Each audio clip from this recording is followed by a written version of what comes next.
Ini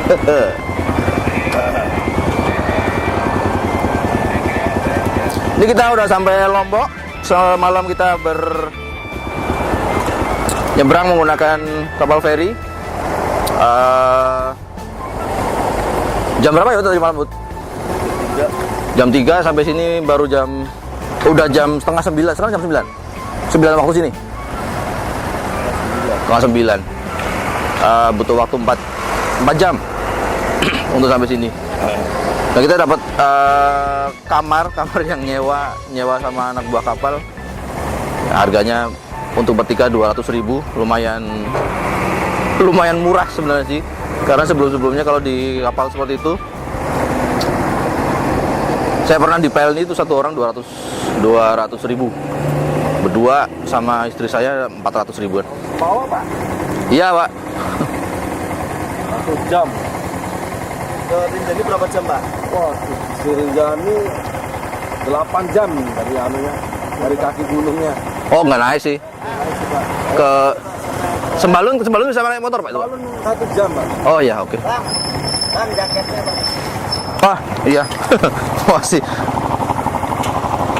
Bentar aku ngerapiin mantel dulu deh.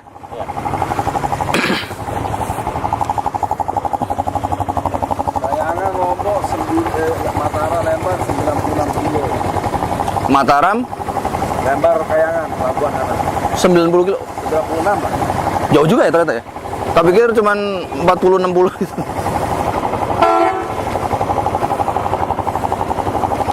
Saya kira mau trekking.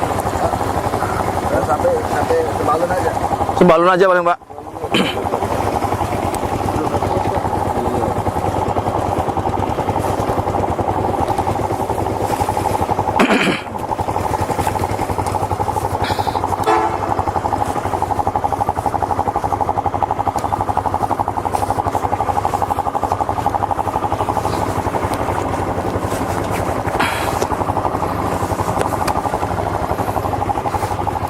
Ufi gimana katanya Ufi? Dusun kok. Pas istirahat atau berarti pulangnya aja?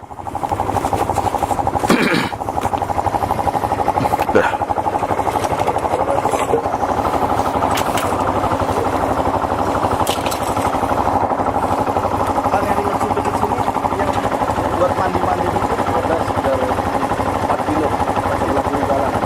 Al-Muqaddar. Al-Muqaddar. Kiri jalan, Pak. Ya. Makasih, Pak.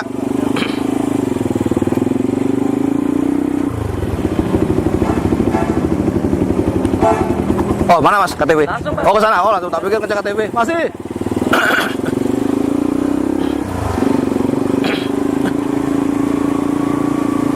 Di sini nggak ada pengecekan KTP ternyata. Nggak ada pengecekan KTP. Atau di depan sana?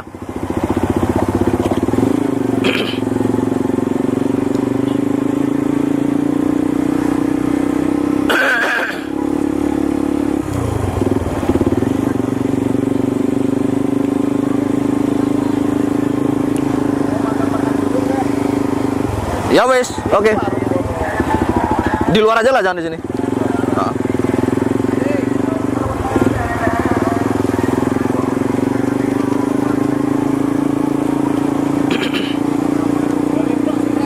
Hah? Iya makanya kan.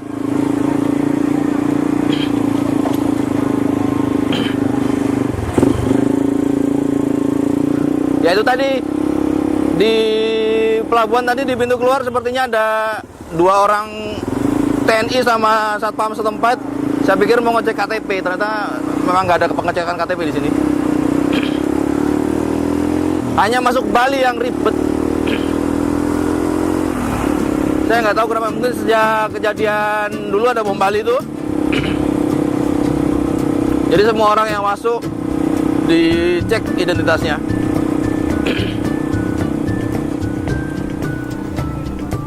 Sebelum kami memasuki kota Mataram, kami singgah di sebuah masjid. Atas informasi Bapak tadi di pelabuhan, untuk sekedar mandi, ganti baju, dan istirahat sebentar agar badan fit dan segar kembali.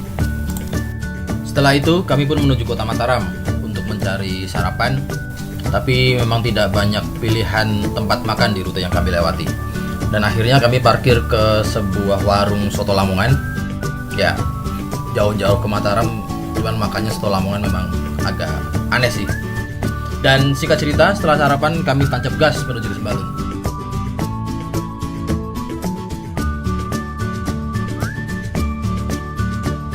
Melalui kota Mataram, terus terang kalau saya tidak melihat ke kode plat nomor kendaraan yang depannya DR, saya tidak bisa membedakan antara kota ini dengan kota-kota lain yang pernah saya kunjungi. Karena mungkin kurang adanya ciri khas budaya setempat yang dijadikan ornamen di kotanya. Berbeda dengan di Denpasar, tanpa melihat plat nomor kendaraan, saya bisa tahu kalau saya sedang di Denpasar. Karena aksen bangunan di Bali sangat khas dan sepertinya diwajibkan untuk ada di setiap bangunan, termasuk bangunan baru dan modern sekalipun. Dan di sini pun di kota Mataram, aksen Bali masih banyak menghiasi bangunan-bangunan yang tersebar di sudut-sudut kota.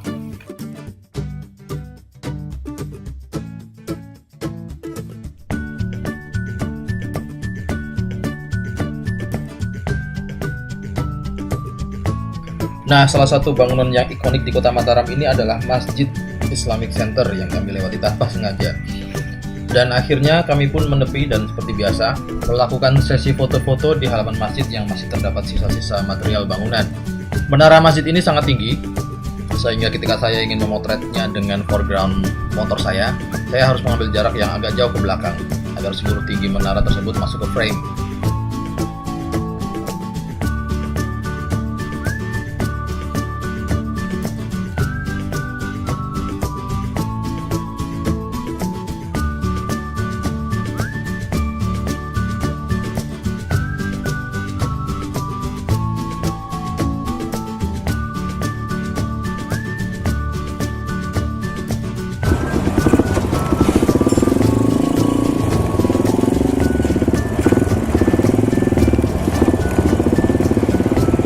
Setelah puas foto-foto, kami pun melanjutkan perjalanan ke Sembalun.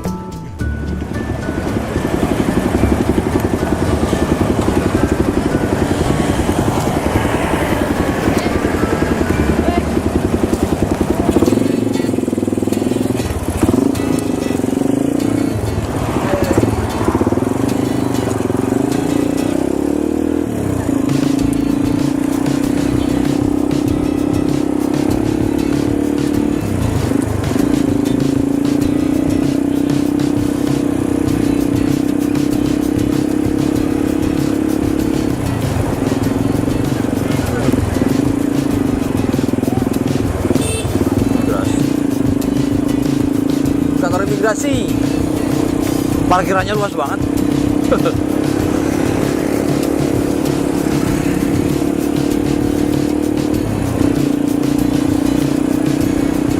Ini sekarang kayak jam istirahat. Di handphone saya masih menunjukkan pukul 11.15. Itu masih waktu Indonesia bagian Jakarta. So di sini karena waktu Indonesia bagian tengah, ini berarti jam 12.15. Jam istirahat. Oke, kita langsung menuju ke Sembalun. Nah, kecuali kalau nanti ada pemandangan bagus lagi, ya kita berhenti lagi.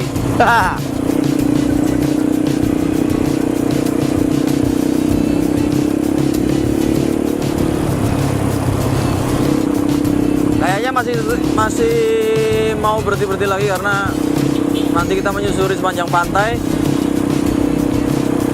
Rugi kalau cuma lewat doang.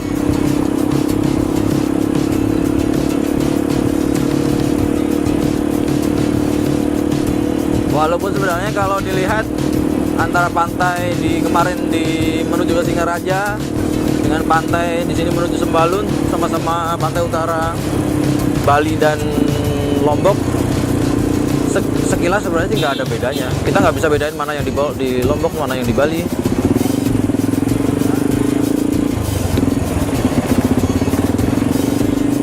Indahnya karena indah, sama-sama indah, tapi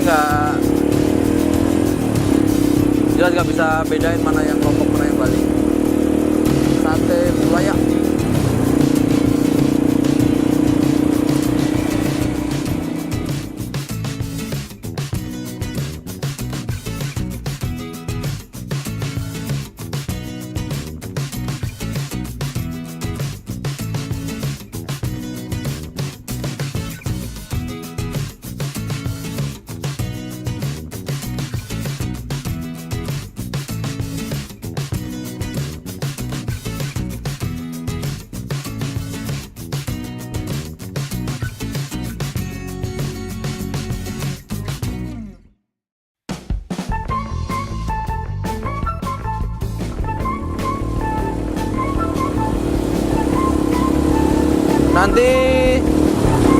Sembalun nggak tahu, kita masih belum pasti apakah kita cuma foto-foto aja langsung pulang atau mau nenda. Soalnya kita udah bawa tenda, cuman dari kemarin belum ada tempat yang pas buat kegelarnya.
Beneran.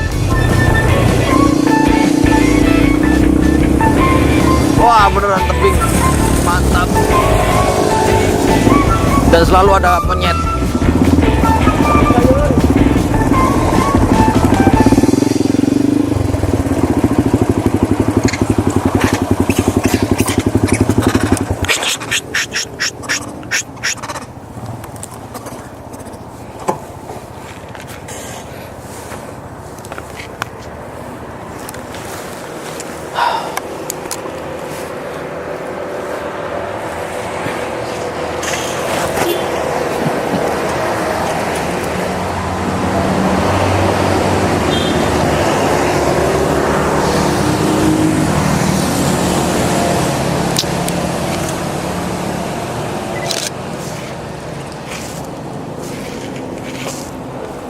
Yuk.